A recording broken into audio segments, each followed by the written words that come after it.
Hello everyone, আজকে আমি অনেকগুলো টপিক নিয়ে কথা বলবো। একটা হচ্ছে ডিপ্রেশন, আর হচ্ছে মেন্টাল ট্রমা, এছাড়া পিটিএসডি নিয়ে একটু কথা বলবো। অনেকগুলো টপিক একসাথে কম্বাইন করে কথা বলাটা টাফ, কিন্তু চেষ্টা করবো যতটুকু বলা যায়। প্রথমে আইডিয়াটা দিই যে মেন্টাল ট্রমা অথবা আপনার যখন ডিপ্রেশন দেখা যায়, অ্যাকচুয়ালি সব কিন্তু সেম না। মেন্টাল ট্রমা, অ্যাংজাইটি, ডিপ্রেশন এগুলোর লক্ষণগুলো না কাছাকাছি হয়, কিন্তু এগুলোর আর সলিউশনগুলো অনেকটাই কাছাকাছি। কিছু ক্ষেত্রে একটু ব্যতিক্রম থাকে, যেমন ডিপ্রেশনের ক্ষেত্রে হয়তো এক্সট্রা কিছু স্টেপ নিতে হয়। তারপরে যদি আপনার অ্যাংজাইটি থাকে, ট্রমা থাকে, প্যানিক অ্যাটাক থাকে, তখন আপনি একটু ডিফারেন্ট স্টেপ বা ডিফারেন্ট মেথডস আপনার ফলো করতে হয়। এছাড়া কিছু কিছু জিনিস পাওয়া সিমিলার, সেগুলো আলোচনার সময় বলে দিব। আর হচ্ছে তো শুরু করে দিই ভিডিওটা। মেন্টাল ট্রমা বলেন, অ্যাংজাইটি বলেন অথবা ডিপ্রেশন বলেন, বা যদি প্যানিক অ্যাটাকও হয়, যেটাই হয় সেগুলোর কখনো আপনি খুব ইজিলি বা খুব কম সময় টের পেয়ে যান না। যেমন ধরেন আপনার 2 দিন ধরে আপনি ডিপ্রেশনে আছেন বা অ্যাংজাইটিতে আছেন, অ্যাকচুয়ালি 2 দিনে কখনো, 1 দিনে 2 দিনে কখনো কোনো ডিপ্রেশন গ্রো করে না। এটা সময়ের সাথে সাথে বেড়ে যায়, বা হয়তো আপনার একটা সিচুয়েশন অথবা একটা ঘটনার কারণে আপনি অনেক বেশি আহত হন অথবা আবেগ আপ্লুত হয়ে যান, যেটার কারণে সেই আমাদের ইমোশনগুলো থেকে কিন্তু বেশিরভাগ সময় আমরা মেন্টাল যে ডিসঅর্ডার হোক বা মেন্টাল, আপনার ডিসঅর্ডার বলবো না, জন্মগত ডিসঅর্ডার কথা বলছি না, আমি বলছি ইলনেসের কথা, যেটা আপনার কোনোভাবে যদি আপনার কোনো অ্যাক্সিডেন্ট হয় অথবা অন্য কোনো কিছু ফেস করেন, তখন আপনার ডিপ্রেশন, আপনার মধ্যে অ্যাংজাইটি, প্যানিক অ্যাটাক এই ধরনের বিষয়গুলো দেখা যায়। তো অনেক সময় হতে পারে একটা ঘটনাকে কেন্দ্র করে হয়েছে, অথবা অনেক সময় হতে পারে যে অনেকগুলো ঘটনার সংমিশ্রণে আসলে আপনার এই সমস্যাটা গ্রো করেছে দিনকে দিন। এখন আসি যে আপনার যদি প্যানিক অ্যাটাক হয়, তখন আপনি কি করতে পারেন। প্যানিক অ্যাটাকের আগে যেটা বলবো সেটা হচ্ছে মেন্টাল ট্রমা। কারণ অনেক সময় দেখা যায় আপনি যখন মেন্টাল ট্রমায় আছেন, তো আপনার কোনো যদি ট্রমা থেকে যায়, সেখান থেকে অনেক সময় প্যানিক অ্যাটাক উঠে যায়। তো আমি আসলে কোনো এক্সপার্ট না, আমি কোনো কি বলবো, আমি চেষ্টা করি আমার যেটুকু এক্সপিরিয়েন্স আছে, আমি যেটুকু স্টাডি করি এই অনুযায়ী একটু এগুলো নিয়ে কথা বলতে, আর এগুলো আমি ইন্টারেস্ট পাই এই টপিকে মাঝে মাঝে স্টাডি করতে। তো দ্যাটস দ্য রিজন। এখন আমি যতটুকু জানি, যেটা শেয়ার করতে চাই, সেটা হচ্ছে আপনার যখন মেন্টাল ট্রমা আপনি কোনো ফেস করেন, ধরেন আপনার সাথে এমন কোনো একটা ইনসিডেন্ট হয়েছে যেটার কারণে আপনি কোনো একটা ট্রমার শিকার হলেন, এবং এটা আপনি 1 দিন বা 2 দিনে হয়তো টের পাবেন না। সময়ের সাথে সাথে যখন আপনি দেখবেন যে আপনি এটাকে কোনোভাবে ওভারকাম করতে পারছেন না, তখন আপনার মনে হবে যে হ্যাঁ, this is something and I need to overcome this. সত্যি বলতে আমরা কখনো কোনো মেন্টাল ট্রমাকে ভুলে যাই না, কারণ আমাদের মেমোরি লস তো হয় না, বিশেষ করে যখন কোনো আহ, অনাকাঙ্ক্ষিত কোনো ঘটনা ঘটে, তখন বেশি হয় এই জিনিসটা, যে আমরা সেটাকে সবচেয়ে কম ভুলি। আই এম রিপিটিং ইট, যে আমাদের সাথে যখন কোনো অনাকাঙ্ক্ষিত কিছু হয়, যেটা আমরা চাই না, বা যেটা আমাকে খুব বেশি আহত করেছে মানসিকভাবে অথবা শারীরিকভাবে, অনেক সময় শারীরিক কোনো অ্যাক্সিডেন্টের কারণেও কিন্তু মানুষের মধ্যে এই প্যানিক দেখা যেতে পারে, অথবা অ্যাংজাইটি দেখা যেতে পারে, অথবা কোনো ট্রমা তার মধ্যে বসে যেতে পারে। এখন আসি, আপনি যেটা আমি বললাম যে আপনি মেমোরি লসের কোনো ওয়ে নাই, তো আপনি কখনো ভুলে যাবেন না পুরোপুরি, যে না এই জিনিসটা আমার আর মনেই নাই, অথবা আমি ভুলেই গেছি পুরোপুরি। যেটা হবে, সময়ের সাথে সাথে আপনি যখন প্র্যাকটিস করবেন বিভিন্ন মেথডস, বিভিন্ন সলিউশন, ট্রিটমেন্ট, এগুলো আপনি যখন প্র্যাকটিস করবেন, তখন বেসিক্যালি আপনি কিছুটা হয় ওভারকাম করতে পারবেন, ওভারকাম করতে পারবেন। প্লাস যেটা হবে যে আপনি সেটা থাকা অবস্থায় আপনার মধ্যে সেটা সবসময় থাকবে, আপনার মাইন্ডে থাকবে, আপনার বডিতেও। অনেক সময় আমাদের যে প্যানিক অ্যাটাক যখন হয়, প্যানিক অ্যাটাক রিলেটেড কথাটা আমি আরেকটু পরে বলতে চাচ্ছিলাম, কিন্তু কথায় কথায় চলে আসছে। সেটা হচ্ছে প্যানিক অ্যাটাক যখন হবে, তখন যেটা হবে যে আপনার প্যানিক অ্যাটাক কোনো ট্রমার কারণে আপনার প্যানিক অ্যাটাক হচ্ছে, তখন ফিজিক্যাল অনেক বৈশিষ্ট্য দেখা যায়, যে শারীরিক অনেক চেঞ্জ দেখা যাচ্ছে, যেমন হার্টবিট বেড়ে যাওয়া, বা আপনি কোনোভাবে ভয় পেয়ে যাওয়া, অথবা হাত পা কাঁপা, অনেকে ফ্রিজ হয়ে যায়, অনেকে সেখান থেকে পালানোর চেষ্টা করে। এক একজনের রিয়াকশন অ্যাকচুয়ালি এক এক রকম হয়। মেন্টাল ট্রমাতে যেটা হয়, যে ধরেন আপনার সাথে এমন কোনো একটা ঘটনা হলো যেটার কারণে আপনি খুব ভয় পেয়ে গেলেন, অথবা আপনি আপনার মধ্যে একটা চেঞ্জ আপনি দেখতে পাচ্ছেন। তো এই যে প্যানিক অ্যাটাক হচ্ছে আপনার ট্রমা থেকে, সেটা আপনি কখনো ভুলে যেতে পারবেন না যত সময় যাবে। অনেকের ক্ষেত্রে এটা সময়ের সাথে সাথে বেড়ে যায়, কারো কারো ক্ষেত্রে অনেক সময় হয় যে সময়ের সাথে সাথে সে সেটাকে অনেকটাই ধৈর্য ধারণ করে নিতে পারে, অথবা সে সেটাতে মানিয়ে নিতে পারে। কিছুক্ষণের জন্য হয়তো তিনি খুব বেশি প্যানিক অ্যাটাক ফেস করছেন, অথবা ওই ট্রমার কারণে খুব প্রবলেম দেখা যায় বা তার মধ্যে খুব চেঞ্জ দেখা যাচ্ছে, কিছুটা সময় পরে হয়তো তিনি সেটা ওভারকাম করে ফেলতে পারেন, কাম হয়ে যেতে পারেন। এখন যেটা হয় যে আমি যদি আমার মেন্টাল ট্রমার কথা বলি, অ্যাকচুয়ালি একটা মানুষের জীবনে অনেক কিছু নিয়েই ট্রমা থাকতে পারে। খুব ছোট একটা ঘটনা, কিন্তু এটাকে আমি অনেকটা ট্রমার মতো মনে করি, একটা নেগেটিভিটি এটা কাইন্ড অফ। সেটা হচ্ছে আমার সাথে একবার একটা কাক আমার মাথায় আটকে গিয়েছিল চুলের সাথে একটা ঘটনার কারণে। তারপর থেকে কিন্তু আগে আমি ঠিক মনে করতে পারি না যে আমার স্মৃতিতে এর আগে কখনো আমি পাখি এত ভয় পেতাম কিনা। তো বেসিক্যালি আমার কাকের প্রতি একটা ভীতি চলে আসে। আমি কাক দেখলে, কাক যদি দাঁড়িয়ে থাকলে অতটা হতো না, কিন্তু যখন কোনো কাক দেখতাম আমি উড়ে যাচ্ছে, আমার খুব কাছাকাছিও না, আমার চেয়ে অনেক দূরত্বে, তারপরেও আমার যেটা হতো আমি অটোমেটিক রিয়্যাক্ট করতাম কীভাবে, আমার চোখ বন্ধ হয়ে যেত এবং আমি নিজেকে সরিয়ে নিতাম সামহাউ। মানে এটা একদম ভিজিবল, কোনো একটা কাক উড়ে যাচ্ছে, আই এম ডুইং দিস। তো তো এই যে কাকের প্রতি যে বিষয়টা, এটা আমার শুরু হয় কাক দিয়ে। এরপরে আমি যত দিন যায়, এখন আমি আরও বেশি এই সময়টাতে এসে আমি খেয়াল করছি যে আমার কিন্তু আমি যে কোনো পক্ষীকুল, মানে যে কোনো পাখি, পুরো পক্ষীকুলের প্রতি আমার একটা ভীতি কাজ করছে। আমি যে কোনো পাখি দেখলে কেমন কেমন যেন আমার লাগে। তো এইটা খুব ছোট একটা ঘটনা, যার সাথে অনেক বড় কেস হয়েছে। যেমন দেখা যায় যারা রেপড হন তাদের কিন্তু ভয়ঙ্কর রকমের মেন্টাল অ্যাংজাইটি দেখা যায়, ভয়ঙ্কর রকমের ট্রমা থাকে এবং খুব বেশি রকমের প্যানিক অ্যাটাক হয় তাদের। তারা খুব বেশি মানে খুব দ্রুত অন্যদের সাথে আবার আগের মতো স্বাভাবিকভাবে তার স্বাভাবিক জীবনে ফিরে যেতে পারেন না।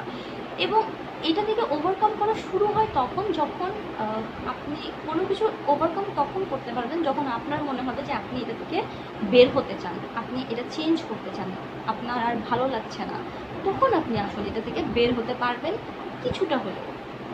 তাই এটাই বলছি, যেমন ধরেন একজনের সাথে রেপের মতো একটা ভয়ঙ্কর ঘটনা ঘটেছে, তো সে নিশ্চয়ই সেটা ভুলে যাবে না।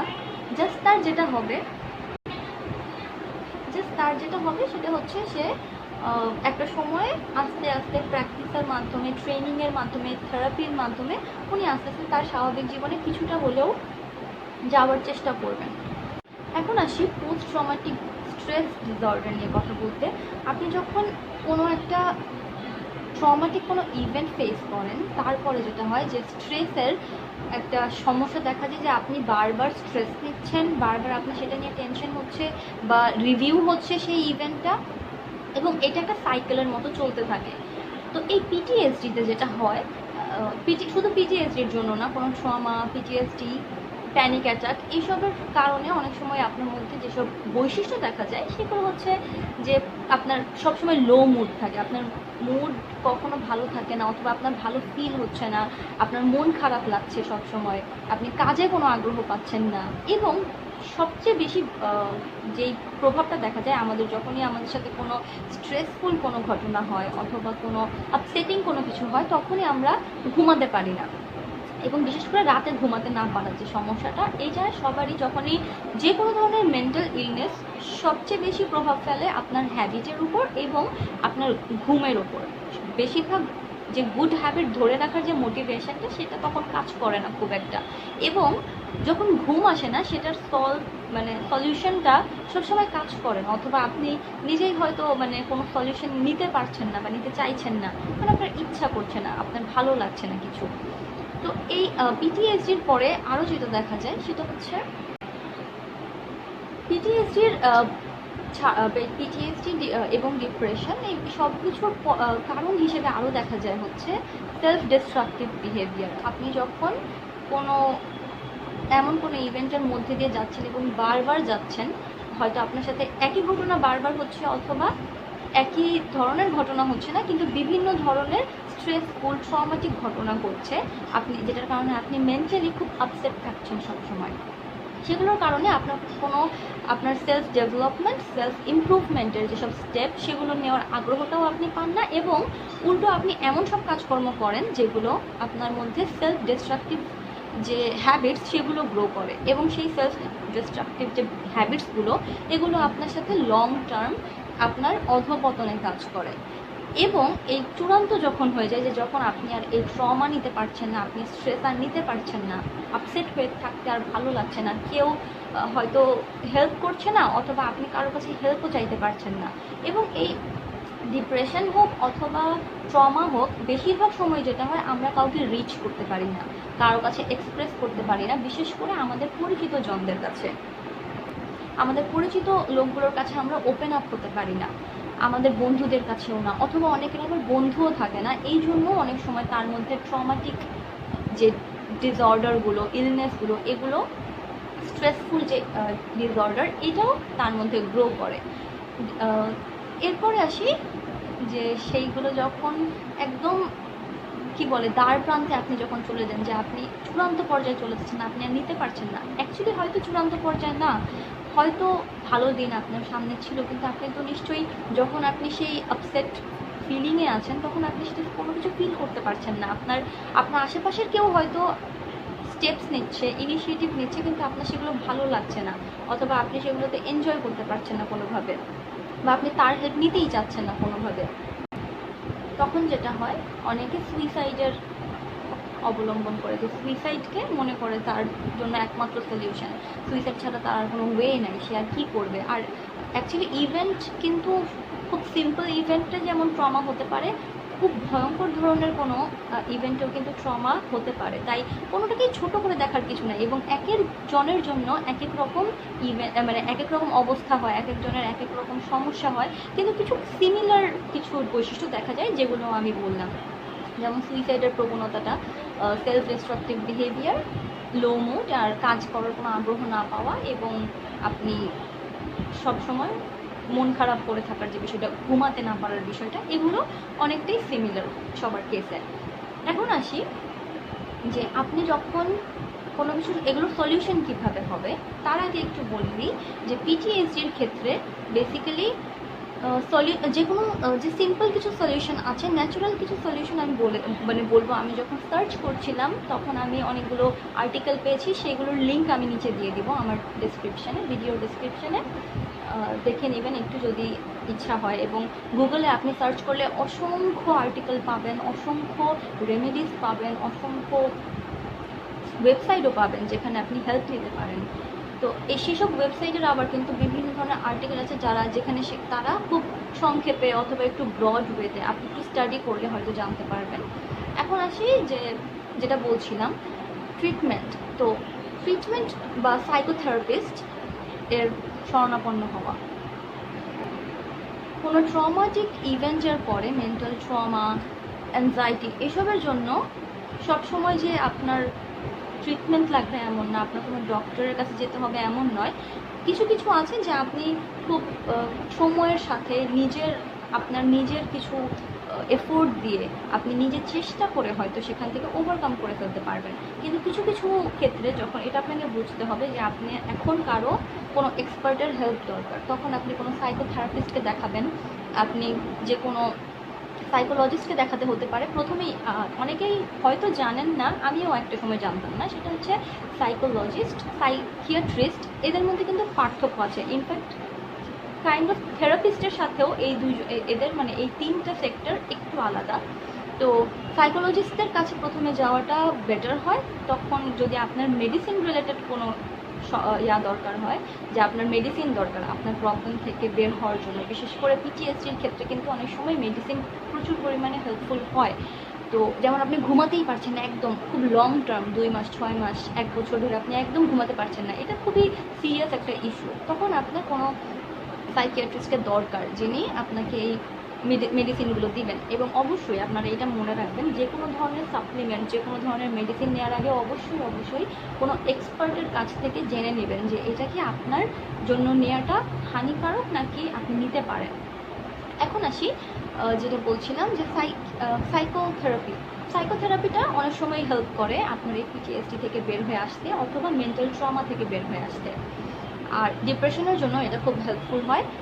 এই ডিপ্রেশনের ক্ষেত্রে আরও অনেক কিছু সমস্যা দেখা যায়, অনেক সময় একটু আলাদা ধরনের বৈশিষ্ট্য দেখা যেতে পারে, যে ডিপ্রেসিভ যে আপনি ডিপ্রেসিভ বিহেভিয়ার করতে পারেন, যে আপনি অনেক বেশি রকমের ডিপ্রেশনে চলে যেতে পারেন। এটা আপনাকে আইডেন্টিফাই করতে হবে যে আপনি কতটুকু এবং আপনি কোন পর্যায়ে আছেন, আপনার কতটুকু হেল্প দরকার। যদি নিজে ফাইন্ড আউট করতে না পারেন, কারো হেল্প নেবেন, অবশ্যই কারো হেল্প নেবেন। সেটা আপনার খুব কাছের ফ্রেন্ড হতে পারে, আপনার ফ্যামিলি মেম্বার হতে পারে, অথবা যে এই বিষয়ে কিছুটা হলেও জানে তিনি হতে পারে, অথবা কোনো ডক্টরের কাছে গেলে আরও বেটার, তিনি হয়তো হেল্প করতে পারবেন। কিছু কিছু কেসে একটা সমস্যা হয় যে তারা ডিরেক্ট সাইকিয়াট্রিস্টের কাছে যায় এবং তারা কিছু মেডিসিন ধরিয়ে দেয়। একজন ডক্টর আর কতক্ষণ সময় আপনার সাথে কাটায়? 5 মিনিট, 10 মিনিট, 15 মিনিট, আধা ঘন্টা, 1 ঘন্টা। উনি আপনার সারা জীবনের সব বুঝে ফেলতে পারবেন এমন না। 1 ঘন্টা কোনো ডক্টর খুব একটা দেয়ও না, সাইকিয়াট্রিস্টরা। তো তিনি হয়তো আপনি গেলেন, আপনি বললেন আমার ঘুমের সমস্যা, তো আপনাকে কিছু ওষুধ দিয়ে দিল। এমন হতে পারে যে আপনার অ্যাকচুয়ালি ঘুমের সমস্যাটা হচ্ছে ঠিকই, কিন্তু আপনার ঘুমের ওষুধ প্রয়োজন নয়, আপনার একজন কাউন্সেলর বা আপনার একজন লিসেনার দরকার, যিনি আপনার কথা শুনবে। কারণ আমরা যখন কোনো কিছুর ভিতরে আটকে রাখি, কোনো কিছু এক্সপ্রেস না করি, তখন আমাদের সমস্যাগুলো সেটা বেড়ে যায় এবং আমরা হয়তো সেটাই ভাবছি সারাক্ষণ, বা কোনোভাবে আমাদের মাইন্ড আর আপলিফ্ট হচ্ছে না, তখন আমরা ঘুমাতেও পারি না। এই সমস্যাটা হয়। তো এটা আপনাকে একটু বুঝতে হবে যে আপনি আসলে প্রথমে কার কাছে যাবেন। আর সাইকোলজিস্টরা থেরাপিস্টরা অনেক সময় রেকমেন্ড করে সাইকিয়াট্রিস্টের কাছে যেতে, আর অনেক সময় অনেক সাইকিয়াট্রিস্টও রেকমেন্ড করে কোনো থেরাপিস্টের কাছে যেতে। যে সাইকোথেরাপিস্ট উনি আপনার কথা শুনবেন, আপনাকে হিল করার চেষ্টা করবেন, এবং আপনার আর কোনো সাইকিয়াট্রিস্ট বা সাইকোলজিস্ট কিন্তু সমস্যার সমাধান দিয়ে দিতে পারে না। আপনাকে অনেকগুলো পন্থা দেখিয়ে দিতে পারে, যেমন অপশান ABCD। এখন আপনি আপনার লাইফের জন্য কোনটাকে প্রয়োজনীয় মনে করেন, কোনটাকে আপনি চুজ করে নেবেন, এটা পুরোপুরি আপ টু ইউ, এটা আপনার চয়েস। আপনাকে কেউ কখনো বলে দেবে না যে আপনি এটিই করেন, এটি আপনার জন্য দরকার, এই একটাই শুধু বলে দেবে না, উনি অনেক কিছুই বলে দেবেন। অনেক সময় সেটা কনফিউজিং লাগতে পারে, কিন্তু তারপরেও তারা অনেকটাই হেল্পফুল হয়। কনফিউজিং খুব একটা হয় না। Don't get negative vibes from me about this thing. তো এরপরে আসি ডিপ্রেসিভ বিহেভিয়ারে। আমি যেরকম বললাম যে কাজ করতে ইচ্ছে করে না, আমি বৈশিষ্ট্যগুলো না বলি, অনেকেই হয়তো জানেন। এখন আসি সলিউশনে। এতক্ষণ অনেক কিছু বলে ফেলেছি। সলিউশনের ক্ষেত্রে ন্যাচারাল কিছু সলিউশন, যে আপনি আপনার দিক থেকে নিজে নিজে কী কী ইনিশিয়েটিভ নিয়ে কিছুটা হলেও বেটার লাইফ লিড করা যায়।